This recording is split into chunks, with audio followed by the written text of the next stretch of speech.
ఈరోజు when you talk about mercy or when you talk about కైండ్నెస్లో 3 మాటలు చూస్తాం గ్రీక్లో. ఒకటి ఏంటంటే రాడికల్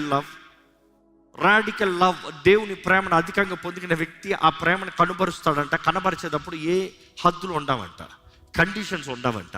చేసేటప్పుడు ఎందుకు నువ్వు ఇది చేస్తే నేను ఇది చేస్తానన్నది కాదు. ఒక వ్యక్తికి దయ చూపిస్తామంటే నువ్వు నాకు ఇది ఇస్తే నేను ఇది ఇస్తాను కాదు, నువ్వు నాకు లోబడితే నేను చూపిస్తాను కాదు. It is unconditional, it is radical love. నేను పొందుకున్నాను కాబట్టి నేను ఇస్తున్నాను. నువ్వు దేవుని ప్రేమిస్తున్నావు కాబట్టి దేవుని ఆత్మ ద్వారంగా దేవుని ప్రేమని వారికి కనబరుస్తున్నావు. దానినప్పుడు గ్రీకులో చూసినప్పుడు ఒక మాట రాడికల్ లవ్. రెండో చూసినప్పుడు క్షమించే మనసు, క్షమిస్తాం. ఒక మనిషికి దయ చూపిస్తాం అన్నప్పుడు ఆ మనిషి నిన్ను బాధ పెట్టి ఉండొచ్చు, నీకు విరోధంగా కార్యం జరిగించి ఉండొచ్చు, నిన్ను దూషించి ఉండొచ్చు, నిన్ను అవమానపరిచి ఉండొచ్చు, నిన్ను ఏదో రీతిగా నీకేదో నష్టం చేసి ఉండొచ్చు. కానీ దయ చూపిస్తామంటాం ఆ వ్యక్తికి వాస్తవ ప్రకారం ఆ వ్యక్తి చేసిన కార్యానికి నువ్వు ఆ వ్యక్తిని శిక్షించచ్చేమో. కానీ ఆ వ్యక్తికి దయ చూపిస్తామన్నప్పుడు నీకు హాని చేసిన వారిని నీవు క్షమించి, it's fine, I let you go, it is fine, I forgive you, it is fine, నువ్వు నాకు కీడు చేసావు కానీ నేను నీకు మేలు చేస్తా. అది దయ చూపిస్తాం. ఎందుకంటే దేవుని వాక్యలో చూసినప్పుడు గమనించండి, మనము దేవుని ప్రేమను బట్టి మన ఇతరులను క్షమిస్తామంట. యేసు ప్రభుతోనే ఈ ఆన్సర్ ఉంటుంది. చూద్దాం, ఆ మత్తయి సువార్త 18:21 పేతురు వచ్చి యేసు ప్రభుని అడుగుతున్నాడు, ప్రభా ఎన్నిసార్లు నా సహోదరుని లేకపోతే నా సహోదరిని నాకు విరోధంగా, ఇంగ్లీష్లో అయితే హూ హస్ సిన్డ్ అగెయిన్స్ట్ మీ, నాకు విరోధంగా పాపం చేసిన వారిని ఎన్నిసార్లు నేను క్షమించాలి? 7 సార్లు క్షమించాలా అని అడుగుతున్నాడు. చూడండి, నా సహోదరుడు నా ఎడల తప్పిదము చేసిన ఎడల వీని ఎన్ని మార్లు అతన్ని నేను క్షమించవలెను? 7 మార్లు మట్టుకా అని అడిగాను. 7 మార్లు దేవుడు చెప్పాడు. అక్కడ బైబిల్ 7 మార్లు ఉందా? కానీ ఆయన వచ్చి అడుగుతున్నాడు 7 సార్లు క్షమిస్తే చాలా? Because 7 is the sign of complete కదా. 7 సార్లు చేస్తే చాలా అంటే యేసు ప్రభు అంటాడు ఏంటి? 7 times 77. అంటే బేసిక్ యేసు ప్రభు ఏమంటాడు? లెక్క లేనన్ని సార్లు క్షమించయ్యా. దేవుడు వాక్యలో చూసినప్పుడు అండి, మనం క్షమించాలి అనేది చెప్తూ దేవుడు అక్కడ ఒక చక్కని ఉపమానం చెప్తున్నాడు. ఆ ఉపమానం చూడండి. కావున పరలోక రాజ్యము తన దాసుల యొద్ద లెక్క చూచుకొనుట గోరిన ఒక రాజును పోలి ఉన్నది. అతడు లెక్క చూచుకొనుచు మొదలు పెట్టినప్పుడు అతనికి 10,000 తలాంతులు అచ్యున్న ఒకడు అతని యొద్దకు తేబడెను. 10,000 తలాంతులు. మామూలుగా ఈ ఈక్వేషన్ కొంచెం మైండ్లో పెట్టుకోండి. ఉదాహరణకి ఒక చూచాయికి ఒక అప్రాక్సిమేట్ క్యాలిక్యులేషన్కి డిఫరెన్స్ యేసు ప్రభు చూపిస్తున్నాడు. సో 10,000 తలాంతులు అంటే 100 సంవత్సరాల జీతం. ఉదాహరణకి 100 సంవత్సరాల రాబడిని ఒకేసారి తీసుకున్నాడు. ఈయన ఒక్కొక్కసారి తీసుకున్నాడా, ఒకేసారి తీసుకున్నాడా మనకు తెలియదు. కానీ ఈయన 100 సంవత్సరాలు సంపాదించే ధనాన్ని ఈ మనిషి అప్పు తీసుకున్నాడేమో అనుకోవచ్చు. ఎందుకంటే రుణపడి ఉన్నాడంటే ఇవ్వాలి, తిరిగి ఇవ్వాలి. ఈ మనిషి అంట 100 సంవత్సరాల డబ్బు ఈ రాజుకి ఇవ్వాలంట. ఆయన ఒక మాట అడుగుతా, సరే let's read this part and then will ask this question. ఎక్కడ చదవండి. అప్పు తీర్చుటకును వాని యొద్ద ఏమీ లేనందున, అప్పు తీరుస్తానికి వాని యొద్ద ఏమీ లేదు.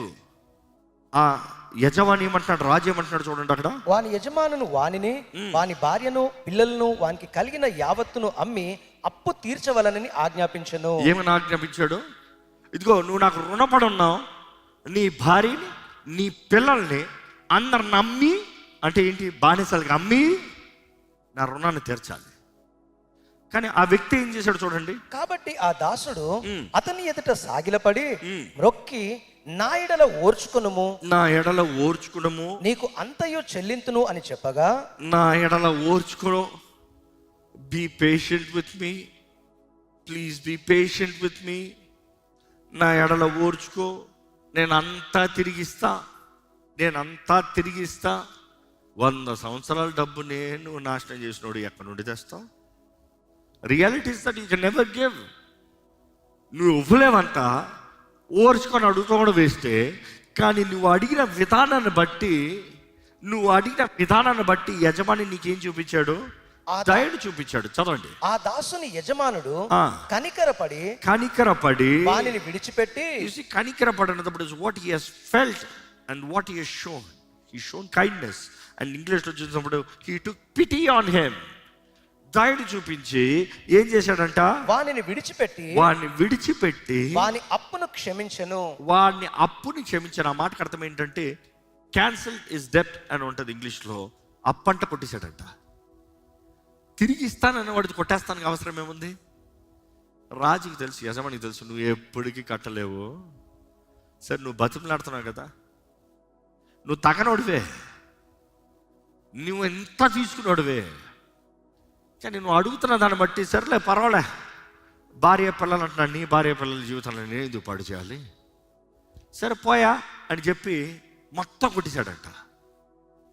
కొట్టేసిన తర్వాత అప్పు తీర్చబడిన ఈ వ్యక్తి బయటికి వెళ్ళి ఏం చేయాలి చెప్పండి? ఏం చేయాలి? 10 మందికి దయ చూపించాలి. దయ పొందుకున్న వ్యక్తి 10 మందికి దయ చూపించాలి. అరే నా స్థితిలో నాకు ఇంత సహాయం చేశారు, అరే నీదంతా ఏం పర్వాలేదు కానీ కానీ అన్నారు. కానీ ఏం చేశాడంటే ఈ వ్యక్తికి ఎంత అంటే ఒకసారి చూద్దామా. అయితే ఆ దాసుడు బయటకు వెళ్ళి తనకు 100 దినారములు, 100 దినారాలు, నాట్ టాలెంట్స్, దినారాలు. ఒక్క దినార అంటే ఒక్క రోజు జీతం, అంటే 100 రోజుల జీతం, 100 రోజుల కూలి చెప్పాలంటే. ఈ వ్యక్తికి ఎంత? 100 సంవత్సరములు, 100 సంవత్సరపు జీతం, అంటే 100 సంవత్సరాల ధనం ఈయనకిస్తే, ఈయన తీర్చలేక ఈయన బతిమలాడిన దానికి ఈయన క్షమిస్తే, ఈయన కింద ఉన్న దాసుడు ఎన్నంట? కేవలం 100 రోజులంట, 3.5 నెలల డబ్బంట, జీతం అంట. అంత మాత్రం అప్పున్న వాడి దగ్గరికి వెళ్ళి ఏం చేశాడంట? వాడు వాని గొంతు పట్టుకొని నీవు అచ్చి ఉన్నది చెల్లించుము అనెను. నీవు అచ్చి ఉన్నది చెల్లించు, నీవు నాకు తీర్చాల్సిన అప్పు తీర్చాల్సిందే, నాకు కట్టాల్సిన పేమెంట్ నువ్వు చెయ్యాల్సిందే. వీడి మీద పడ్డాడంట. వాడేమన్నాడంట? అందుకు వాని తోటి దాసుడు ఏమన్నాడు? సాగిలపడి నా ఎడల ఓర్చుకోయ్యా, నీకు చెల్లించదను అని వానిని వేడుకొనెను. నీకు ఇస్తానయ్యా. ఈయనే డైలాగ్ అయితే ఆయన యజమాని దగ్గర చెప్పాడు, తోటి దాసుడు ఈయన దగ్గర అదే డైలాగ్ అడుగుతున్నాడు. అయ్యా be patient, I will pay back. కేవలం 100 రోజులు, 3.5 నెలలు కదా, అంతే కదా జీతం, ఇచ్చేస్తానయ్యా, కొంచెం ఓర్చుకోయ్యా అంటే ఈయన ఏం చేశాడంట చూడండి. వాడు ఒప్పుకొనక అచ్చి ఉన్నది చెల్లించే వరకు వానిని చెరసాలలో వేయించెను. ఈ వార్త తోటి దాసుడు చూసి యజమాని దగ్గర చెప్పాడంట. యజమాని ఏం చేశాడంట? అప్పుడు వాని యజమానుడు వానిని పిలిపించి, చెడ్డ దాసుడా, నీవు నన్ను వేడుకొంటివి గనుక నీ అప్పంతయు క్షమించి తిని, నీ అప్పంతా క్షమించాను, నేను నిన్ను కరుణించిన ప్రకారము నీవును నీ తోడి దాసును కరుణింపవలసి ఉండను కదా అని వానితో చెప్పెను. అందుచేత వాని యజమానుడు కోపపడి అతనికి అచ్చి ఉన్నదంతయు చెల్లించు వరకు బాధపరచు వారికి వానిని అప్పగించెను. బాధపరిచే వానికి వానిని అప్పగించు అంటే ఎవరో? People who torment. You see, wait there's a description Yesu ప్రభు ఇచ్చిన దాంట్లో. ఈరోజు చాలామంది టార్మెంట్లో బ్రతుకుతున్నారు, టార్చర్ లైఫ్లో బ్రతుకుతున్నారు, వేదనలో బ్రతుకుతున్నారు. ఈ లైఫ్ ఏంద్ర టార్చర్ అయిపోతుంది అంటున్నారు. Be careful. మేబీ దేవుడే నిన్న అలాంటి వాళ్ళ చేతుల్లో అలాంటి స్థితుల్లో అప్పచెప్పాడేమో. అందుకనే దురాత్మలు నిన్న ఇలాగా వేధిస్తున్నాయేమో. వేధించే ఆత్మలు ఉన్నాయంట, జాగ్రత్త. దేవుని సన్నిధి నుండి పంపబడిందంట సౌలుకి, తెలుసు కదా. వచ్చి ఆ దెయ్యం ఏం చేసిందంట? సౌలుని టార్మెంట్ చేసిందంట, వేధించిందంట. పడుకుంటానికి లేదు, కూర్చుంటానికి లేదు, తినటానికి లేదు, రాజుగా ఏళ్తానికి లేదు, మూలుగుతూ ఉన్నాడంట, బాధలో ఉన్నాడంట. జాగ్రత్త. దేవుడు అంటున్నాడు ఇక్కడ అదే మాట, నీవు దయ పొందుకున్నావు, నువ్వు దయ చూపించకున్నా నువ్వేం చేస్తున్నావు? వాడిని శిక్షిస్తున్నావు. అయితే నీకు టార్చర్ పెట్టిస్తాను, కానీ టార్చర్తో బ్రతుకు. మిమ్మల్ని అడుగుతున్నానండి, ఎవరినైనా క్షమించాల్సి ఉందా? అన్ఫర్గివ్నెస్, ఒక హృదయంలో క్షమించరాని మనసు కలిగి ఉంటాం, వాడికి తెరవబడిన తలుపు అంట. యు ఆర్ వెల్కమ్, నువ్వు రావచ్చు. ఇంకా ఆ వ్యక్తి గురించి చేదైన మాటలు తలంపులు తలుస్తూ ఉంటే అపవాదికి రెడ్ కార్పెట్ వేసి పిలుస్తామంట, దయచేసి రా అని. జాగ్రత్త. ఈరోజు మీకు సవాల్ ఇస్తున్నాను, క్షమించరాని మనసుతో మీరు ఉంటే మాత్రం వేధించబడతారు. జాగ్రత్త. క్షమించిన మనసుతో ఉంటే మీకు అపవాదికి మీ పైన అధికారం లేదు. దేవుడు అనుగ్రహించే సమాధానం కలిగి జీవిస్తారు. దేవుడి ద్వారా క్షమించబడిన మనము ఇతరులను క్షమించాలని మనసుతో ఉంటే మాత్రం దేవుడు ఏమాత్రం ఊరుకోడనేది యేసు ప్రభు ఈ ఉపమానం చెప్తున్నాడు. అందుకనే మా అపరాధస్తుల్ని మేము క్షమించే ప్రకారము మా అపరాధాలు క్షమించు. As we forgive those who have sinned against us, those who have sinned against, వారు చేసింది తప్పే, వారు చేసిన పొరపాటే, వారు కావాలనే చేసి ఉండొచ్చు, అయినా కూడా క్షమించు. ద ఛాలెంజ్ ఇస్ దిస్: నీ జీవితం ఇతరులకి దీవెనకరంగా ఉందా? నీ జీవితం ద్వారా ఇతరులకి దయ చూపించగలుగుతున్నావా? కెన్ యూ షో కైండ్నెస్ ఏదో ఒక రీతిగా? ఎందుకంటే కైండ్నెస్ అనేటప్పుడు మూడో డెఫినేషన్ ఏమొస్తుందంటే, గ్రీక్లో ఉండి చూసినప్పుడు ఒకటి రాడికల్ లవ్, రెండోది ఫర్గివ్నెస్, మూడో చూసినప్పుడు mercy, Karuna. Karuna చూపించాలంట.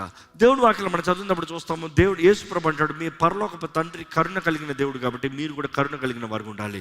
You have to be compassionate, you have to be kind. దేవుడు వాక్యం చూసినప్పుడు mercy, what is the difference between mercy and grace? కరుణకి కృపకి తేడా ఏంటి? గ్రేస్ అన్నదప్పుడు నీకు తగనిది నీకు ఇస్తాం, కృప అన్నదప్పుడు నీకు తగదు నీకు ఇస్తాం. కరుణ అన్నదప్పుడు నీకు తగిన శిక్ష ఉంది, నువ్వు చేసిన కార్యానికి, నువ్వు చేసిన పనికి నీకు రావాల్సిన శిక్ష నీ మీద రాకుండా చేస్తాము. కరుణ అర్థమైందా అండి? కృప అనేది నీకు తగనిది నీకు అనుగ్రహిస్తాము, తగని బెనిఫిట్ నీకు అనుగ్రహిస్తాము, తగని జీవితాన్ని నీకు అనుగ్రహిస్తాము, తగని స్థితిని నీకు ఇస్తాము. కానీ మర్సీ, కరుణ అనేటప్పుడు నీకు రావాల్సిన శిక్ష నీ మీద రానోకనా, నీకు రావాల్సిన శ్రమ నీకు రానోకనా, నీకు కలగవలసిన బాధ నీకు కలగనోకనా చేస్తాము. కరుణ. దేవుడు మనకి కరుణను చూపించాడు, కృపను అనుగ్రహించాడు. నమ్మేవారు అంటే ఒకసారి బిగ్గరగా హల్లెలూయా చెప్తారా?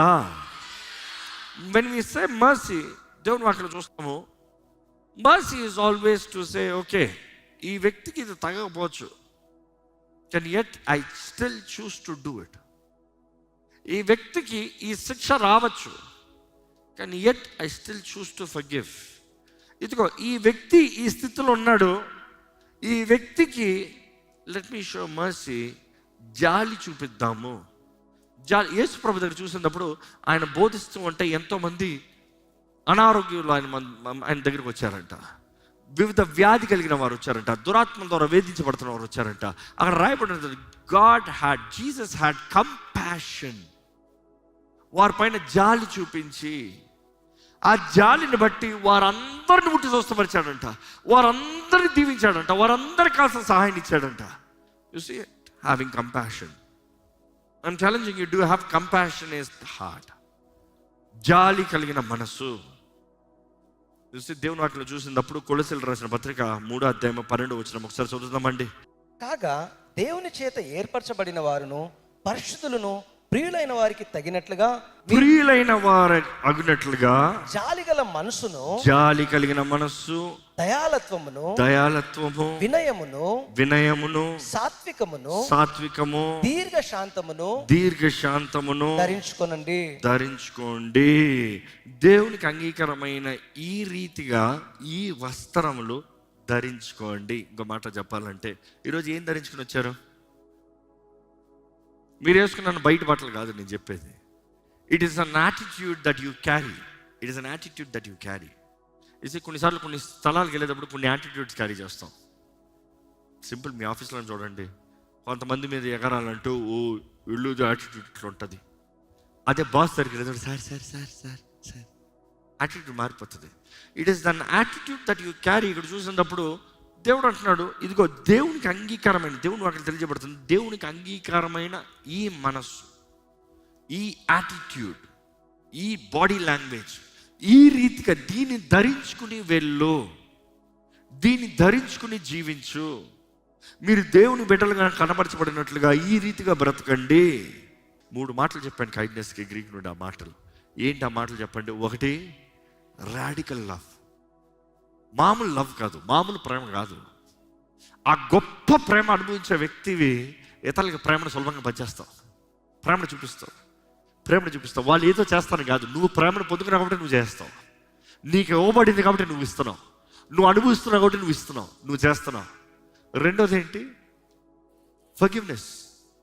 వారు ఏం చేసినా, వారు ఏం నీ విరోధం జరిగించినా, మాట్లాడినా కూడా you forgive because you love God, you trust God. ఆయన యందు నువ్వు విశ్వాసం ఉంచావు కాబట్టి వీరి జీవితంలో నువ్వు మేలు చేస్తున్నావు.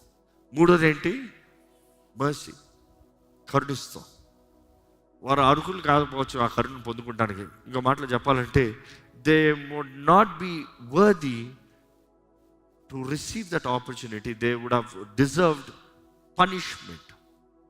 కానీ నీకు దేవుడు ఇచ్చిన దాన్ని బట్టి, దేవుడు నిన్ను పెట్టిన దాన్ని బట్టి, నీవు వారి జీవితంలో ఒక మేలుగా వారిని కరుణించి వారి జీవితంలో ఒక కార్యాన్ని జరిగిస్తానికి అవకాశం అండి. చూసి ఈరోజు దేవుని బిడ్డలుగా మన జీవితంలో ఒకటే బాటిల్ లైన్. దేవుడు చివరికి ఏం కోరుతున్నాడంటే, మనలో ఫలం ఉందా? ఆత్మ ఫలములు కాదు, చెప్తూనే వస్తున్నాం, ఆత్మ ఫలమే మనగా. It is one in a fruit, not multiple, not bits and bits. ఈరోజు మీకు సవాల్, క్షమించరాని మనసుతో ఇక్కడ ఉన్నారా? ఎవరి పేరు ఎత్తినా, ఎవరి ఫోటో చూపించినా, ఎవరు వీడియో ప్లే చేసినా సుర్రమంటుందా? No no no no, let go. కొంతమంది అంటారు, హౌ కెన్ ఐ, ఒక్కసారి క్షమించాను కానీ మరలా అంటే, కొంతమంది జ్ఞాపకం చేసుకోవాలి, కొన్ని విషయాలు అంటే లోతైన గాయాలు ఒక్కసారి క్షమిస్తే పోయేది కాదు. మనసులో నిర్ణయించుకుంటావు క్షమించాలని, క్షమిస్తున్నానని చెప్తావు, కానీ టిల్ ఇట్ హీల్స్ క్షమిస్తూనే రావాలంట. ఒకరోజు మాత్రం కాదు, ఆ గాయము మానేంత వరకు. అంటే ఆ మనుషులను చూసినా, ఆ మనిషిని పేరు ఎత్తినా, ఆ ఫోటో చూసినా, ఆ వీడియో చూసినా నీలో గాయం కలగకూడదు, ఇంకా ఏం రియాక్షన్ నెగిటివ్గా రాకూడదు. అంతవరకు క్షమిస్తూనే రావాలంట. ఒక్కసారి క్షమించాలని చెప్తా మాత్రం కాదు. అది ఎవరితో? నీతో నువ్వు చెప్పుకోవాలంట, వాళ్ళతో కాదు. నువ్వు వాళ్ళతో ఒకసారి చెప్తే చాలు, నేను క్షమిస్తున్నా అని. కానీ నీతో నువ్వు, నేను వాళ్ళని క్షమిస్తున్నా, నేను వాళ్ళని క్షమిస్తున్నా, నేను వాళ్ళని క్షమిస్తున్నా, వారు నాకు విరోధం చేసిన దానికి నేను క్షమిస్తున్నా, దేవా నేను నమ్ముతున్నాను ప్రభా, వారిని క్షమిస్తున్నానయ్యా, నన్ను క్షమించయ్యా, మా అపరాధస్తులను మేము క్షమించే ప్రకారం నన్ను క్షమించే ప్రభా. You see, that is what we need to remember. లేకపోతే నీ ప్రార్థనలకి నీ క్షమాపణ లేదు, జాగ్రత్త. నీ మొరకి నీ క్షమాపణ లేదు, జాగ్రత్త. ఎందుకంటే ఇందాక చదివిన ఆ ఉపమానానికి మరలా వెళ్తే, ఆ చెడ్డదాసుడు సంగతి విన్న యజమాని ఎప్పుడైతే ఆయన దగ్గరికి వచ్చాడో ఏం చేశాడు తెలుసా? నువ్వు నాకు మొత్తం తిరిగి చెల్లిస్తేనే కానీ నీకు విడుదల లేదు, పో. నువ్వు 100 రోజుల జీతం వరకు మాట్లాడుతున్నావా? 100 సంవత్సరాలది నువ్వు పెట్టుకుని, 100 సంవత్సరాలది నీ దగ్గర పెట్టుకుని 100 రోజుల గురించి మాట్లాడుతున్నావా? అయితే సరే, నువ్వు తిరిగి చెల్లించేంత వరకు నీ కుటుంబానికి మొత్తం శాపమే, తెచ్చుకోపో. నువ్వు తిరిగి చెల్లించేంత వరకు నీకు మొత్తం శ్రమే. కానీ యు సీ, బీ కేర్ఫుల్. ఈరోజు నీ జీవితం ఎలా ఉండాలో నీ చేతుల్లో ఉంది నిర్ణయం. నువ్వు చేసే నిర్ణయాలను బట్టి నీ జీవితాన్ని నువ్వు అనుభవించగలుగుతావు. శ్రమలో ఉంటావా, ఆనందంలో ఉంటావు, నీ ఇష్టం. శ్రమ కలగని నేను చెప్పట్లే, శ్రమల్లో కూడా ఆనందంతో బ్రతకచ్చు. నువ్వు శపితమైన జీవితాన్ని జీవిస్తావా, సమృద్ధి, దేవుడు అనుగ్రహించే సమృద్ధి, తృప్తి కలిగిన బ్రతుకుతో బ్రతుకుతావా? నీకు అనుగ్రహించబడిన జీవితాన్ని సరిగా జీవించి ప్రభువుని గణపరిచి, చివరికి మన సత్క్రియలను బట్టి అన్యజనులు పరలోకంలో ఉన్న మన తండ్రిని మహిమపరచాలంట. ఎవరు? విశ్వాసాలు మాత్రం కాదు, అన్యజనులు, unbelievers. Which means what? Your creating faith. Your creating faith in an unbeliever. ఇలాగ ఉంటారు రా జీవితం, ఇలాగ ఉంటుంది రా విశ్వాసి, ఇలా ఉంటుంది విశ్వాసి జీవితం. ఇలా దీవించబడతారు వీరు, ఇదిగో ఈ రీతిగా హెచ్చించబడతారు, వీరి జీవితంలో దేవుడే కార్యం జరిగిస్తున్నాడు అన్న సాక్ష్యం వస్తుంది. ఈరోజు మిమ్మల్ని అడుగుతున్నాడు, ఈ వాక్యం వింటూ పరమ తండ్రి బిడ్డలుగా మీరు నిరూపించబడుతున్నారంటే ఫలం మీలో ఉండాలి. మీలో ఇంకా ఫలం లేదంటే ఆలస్యం చేయొద్దు. మొదటగా మీ జీవితాన్ని దేవుని చేతులకు అప్పచెప్పండి, యేసు చేతులకు అప్పచెప్పండి. పరిశుద్ధాత్ముడు మిమ్మల్ని ప్రేరేపించేటప్పుడు మీ పాపాలు ఒప్పుకుని ఆయన రక్తంలో కడగబడి ఆయనతో నిబంధనలోకి రావాలి. రెండోది, ఆయన ఆత్మతో మీరు నింపబడాలి. యేసుతో కలపబడిన మీరు పరిశుద్ధాత్మతో నింపబడాలి. ఎందుకంటే మీ దేహం దేవుని ఆలయంగా మార్చబడుతుంది. దేవుని ఆలయంలో దేవుడు ఉండాలి, ఖాళీగా ఉంటాం కాదు. నీ దేహం ఖాళీగా ఉంటాం కాదు, పరిశుద్ధాత్ముడు మన ఆత్మతో జీవిస్తాడంటావు ఈ దేహంలో. సో మన దేహం వెలిగించబడిన దేహంగా, దీపం కలిగిన దేహంగా ఉండాలి. దాని తర్వాత పరిశుద్ధాత్ముడు మన స్థితిని ఎరిగిన పరిశుద్ధాత్ముడు మన పక్షాన విజ్ఞాపన చేస్తూ మనకు సహాయం ఇస్తూ మన జీవితాలను వర్ధింపజేస్తాడు. దాని తర్వాత పరిశుద్ధాత్ముడు తన చిత్త ప్రకారము మన జీవితంలో వరములను ఇస్తాడు. Tools, power, capacity, ability. దాని తర్వాత పరిశుద్ధాత్మని కలిగి పరిశుద్ధాత్మతో బ్రతికిన ప్రతి ఒక్కరూ మంచి ఫలాన్ని ఫలిస్తారు. అందుకని ఆత్మ సహాయం ద్వారంగా మనము ఫలిస్తామనేది దేవుని వాక్యం తెలియజేయబడుతుంది. కాబట్టి ఫలించే వారు ఉండాలి.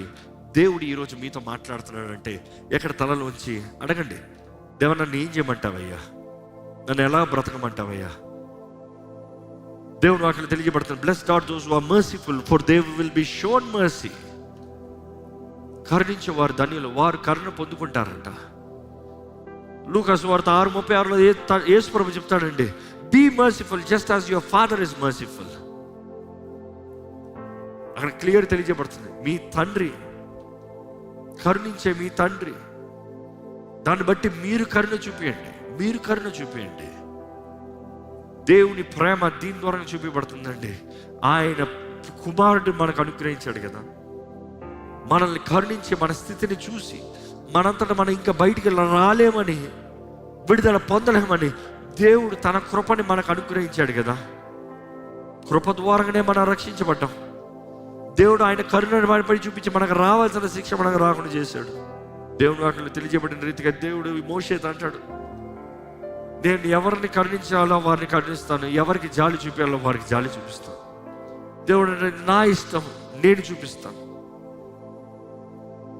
దేవుడు అడిగేది ఒకటేనండి, సరైన జీవితము, సరైన ఫలము మనలో ఉండాలండి. ఈరోజు మీరు ఎటువంటి స్థితిలో, ఎటువంటి స్థాయిలో, ఎటువంటి రీతిగా దేవుని సన్నిధిలో సమర్పించుకుని దేవుని గణపరుస్తానికి సిద్ధంగా ఉన్నారా? మీ జీవితము దేవుని గణపరుస్తానికి సిద్ధంగా ఉందా? Worship God, tell God, God I'm here lord. నా జీవితం ద్వారా నీకు మహిమ రావాలయ్యా, నా జీవితం ద్వారా నీ నామం హెచ్చించబడాలయ్యా, నా జీవితం బట్టి నీకు ఘనత రావాలయ్యా, నా జీవితంలో నీ చిత్తము జరగాలి ప్రభా, నీ నామం గణపరచబడాలి, నీ నామం హెచ్చించబడాలి, నా జీవితము మధురంగా ఉండాలయ్యా, మారాగా కాదు ప్రభా. మధురమైన ఫలము నాలో ఉండాలి, మంచి ఫలము నేను ఫలించాలి, నీకు ఇష్టమైన ఫలము నాలో ఉండాలి. ప్రభువా నన్ను ఫలింపజేయి, ప్రభువా నన్ను ఫలింపజేయి. అడగండి, ప్రార్థన చేయండి. ప్రతి వారము ఈ ఆత్మ ఫలం గురించి వింటూ వచ్చేటప్పుడు అడగండి, దేవుడిని అడగండి, ఆయన ద్వారంగా ఫలించాలని అడగండి, ఆయన సహాయాన్ని అడగండి. ఆయన సహాయం మీద ఆధారపడదామా? ఆయన తోడు సన్నిధిని వేడుకోదామా? ఆయన శక్తి ప్రవాహాన్ని వేడుకోదామా? ఆయన మహిమ మన పైన ఉండాలని ఆశపడదామా? ఈరోజు నిన్ను ఎరిగిన దేవుడు నీకు అవకాశాన్ని ఇస్తున్నాడండి. నిన్ను ఎరిగిన దేవుడు నీకు కృపను చూపిస్తున్నాడండి, కరుణను అనుగ్రహిస్తున్నాడండి. నిన్ను ఎరిగిన దేవుడు నీవు మారాలని, నీవు బ్రతకాలని, నీవు ఫలించాలని, నీవు ఆయన చిత్తాన్ని జరిగించాలని దేవుడు ఆశతో ఉన్నాడు. మాట్లాడండి, ఆయనతో మాట్లాడండి, నీ హృదయాన్ని తెరిచి మాట్లాడండి, మాట్లాడండి, దేవుడితో మాట్లాడండి. చెప్పండి, నీ హృదయంలో తలంపు ఏంటో దేవుడికి తెలియజేయండి. What you want God to do? ఏం చేయాలని ఆశపడుతున్నావు? నువ్వు ఏం మారాలని ఆశపడుతున్నావు? నువ్వు ఏది జరిగించాలని ఆశపడుతున్నావు? నీ జీవితం ఎలా మలచుకుంటానని ఆశపడుతున్నావు? మీ నిర్ణయం ఏంటో దేవుడితో చెప్పండి. శరీర సంబంధాలుగా బ్రతుకుతారా, ఆత్మానుసారంగా ఫలిస్తారా? అవకాశం మీదే, తరుణం మీదే, నిర్ణయించవలసింది మీరే. ప్రభా, ఎదుగునయ్యా, ఇక్కడ ఉన్న ప్రతి ఒక్కరిని చూడు ప్రభా, మా స్థితిని చూడయ్యా. మా జీవితంలో నీ ఆత్మ కార్యము జరగాలని వేడుకుంటాము ప్రభా. నీ సమాధానము మాకు కావాలి, నీ సన్నిధి మాకు కావాలి, నీ క్షమాపణ మాకు కావాలి, నువ్వు అనుగ్రహించే విడుదల మాకు కావాలి ప్రభా. నీ రక్తంతో మమ్మల్ని కడిగయ్యా. దేవా, పడిపోయిన ఆదాము స్వభావం మమ్మల్ని ఏదుతూ ఉండడం వద్దయ్యా. దేవా, నీ ఆత్మ ద్వారా మేము ఏలబడాలని ఆశపడుతున్నాం. రక్షించబడిన ప్రతి ఒక్కరు శరీరము మరణించింది కదయ్యా, శరీర క్రియల్ని జయిస్తాము కదయ్యా. ఆత్మానుసారంగా జీవించే కృపను మాకు దయచే ప్రభా, శక్తిని మాకు దయచేయ్యా. ఎవరెవరైతే నీ ఆత్మ ద్వారా ఫలించాలని ఆశపడుతున్నారో దేవా, ఫలింపజేయమని వేడుకుంటాను. బలహీనులను బలపరిచేవాడు నీవే, కురిగిన వారిని లేవనెత్తే వారు నీవే. దేవా, ఎదుగునయ్యా, మా జీవితంలో విలువ కావాలయ్యా. విలువైన జీవితంలో కానీ, అంగీకారమైన జీవితంగా, గణపరిచిన జీవితంగా చేయమని వేడుకుంటాము.